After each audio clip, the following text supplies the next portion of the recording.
Today, the good chairman and his ace MAGA detectives have finally jumped the shark. You want to see what a real American looks like? Here you go. The comedy of errors comes crashing to an end as House Republicans in more than a dozen Biden districts beg for mercy, and the committee throws a flabby Hail Mary pass 3 weeks after the Super Bowl's over. So today, we revisit the fruitless testimony of two more fading star witnesses who have failed to testify to any presidential wrongdoing. Congressman Jamie Raskin has had a tough couple years. He lost a son to mental illness and is battling cancer.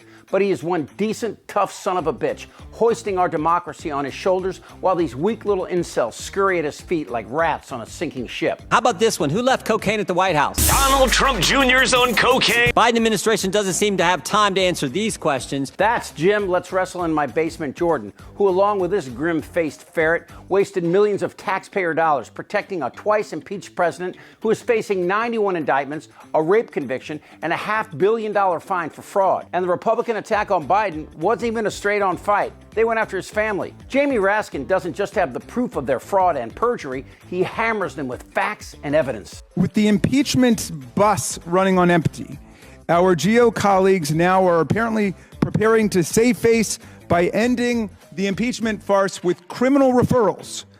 But criminal referrals require evidence of crimes. And the only crimes we have seen are those of the GOP's own star witnesses, like Russian asset Alex Smirnov, Chinese agent Gal Luft, Devin Archer, and Jason Galanis. The minority witness today, our witness, Lev Parnas, casts a piercing light on what's really taking place here. I love it. Look at the weasel face of James Comer. Everything Raskin is saying is the incontrovertible truth, with testimony, facts, and the proof of the Republican massive fraud by these weak little boys willing to trade their nation for a sniff of Trump's ass.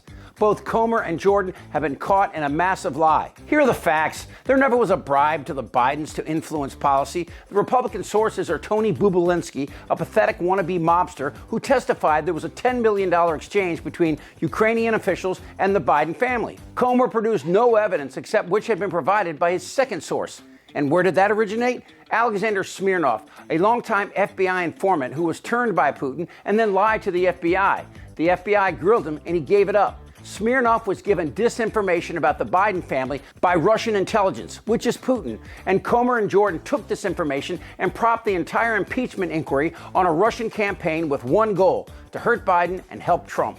Think about that. How could Comer and Jordan not know the source of that information? That's not only a crime, it's a traitorous act by Republicans close to Trump. This next video is from a guy I've met and discussed at length this very subject, that Russia has one goal: keep Trump in office. Were you aware, was Mr. Giuliani aware that these people were basically just doing the bidding of Vladimir Putin?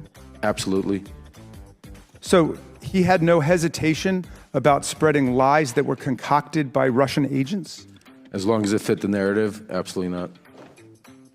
How were you and Giuliani able to take these false allegations peddled by corrupt officials and Russian agents and promote and amplify them here in the United States, in our political system? Weren't media groups skeptical of your claims? Most media groups, I'd probably say all except for Fox and a few other right-wing media groups, didn't want to take any of the information. And that aggravated Rudy Giuliani and John Solomon and other players.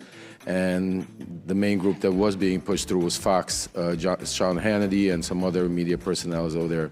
But then there was also other people that were doing the bidding for the Russian people in Congress, like Senator Ron Johnson, like Congressman Pete Sessions that sits here right now, that was with me from the very beginning of this journey into finding up digging dirt on Joe Biden. Lev Parnas knows this, and how? He was right in the middle of it all. Donald Trump was aware of everything that was going on that day in the Red Room when we were in the White House.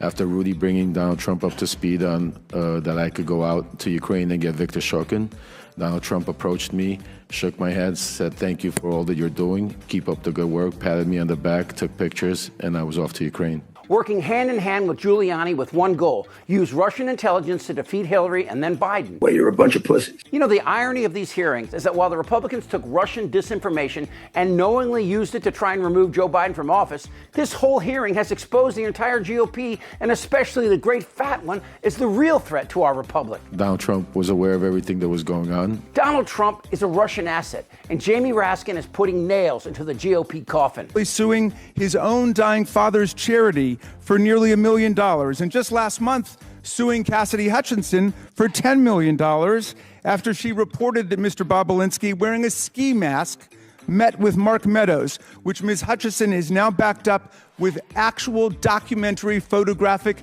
evidence, something in very short supply in this investigation. Mr. Bobulinski made his hazy allegations against the Bidens public for the first time at a press conference choreographed by the Trump for President campaign, which provided him a venue, a gaggle of journalists, and even a dress shirt that they went out and bought for him to wear to the event.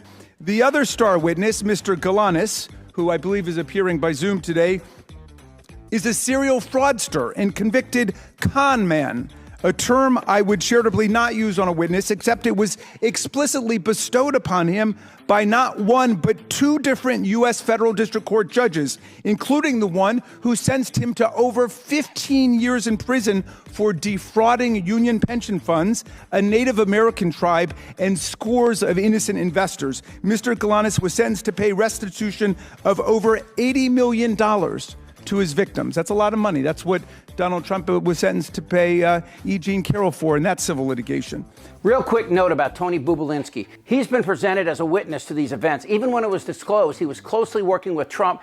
Hours later, Mr. Bobulinski joined the second 2020 presidential debate as Donald Trump's personal guest, where he was seated with Kid Rock and Mark Meadows. There is a little hope for the GOP. This Russian connection to the impeachment inquiry has some Republicans and right-wing media fighting each other.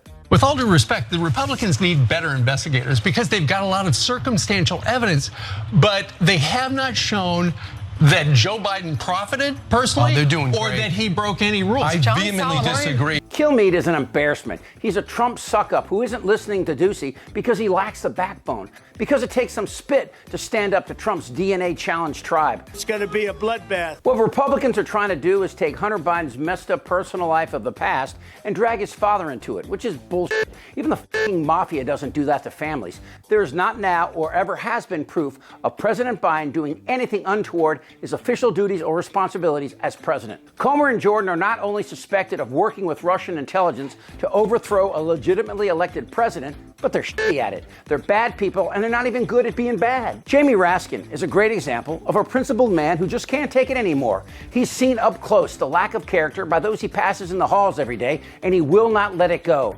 Raskin has taken the shit life has thrown at him, and like Nietzsche said, it made him stronger. The Republican Party is a frayed and compromised pack of feral pigs, squealing and stirring in their own shit, with their only allegiance to this cancer of a man. I don't know what happened to the Republican Party, but every day I care a little less. You can't let that happen to me. Who's with me? This isn't their Republican Party anymore. Am I wrong? Damn right. Yes. Tick-tock. You're in a lot of trouble, Donnie. Follow, like, and hit notifications as Really American keeps you up to date on the latest Republican cult lie in this very important year. For Really American, I'm Chip Franklin.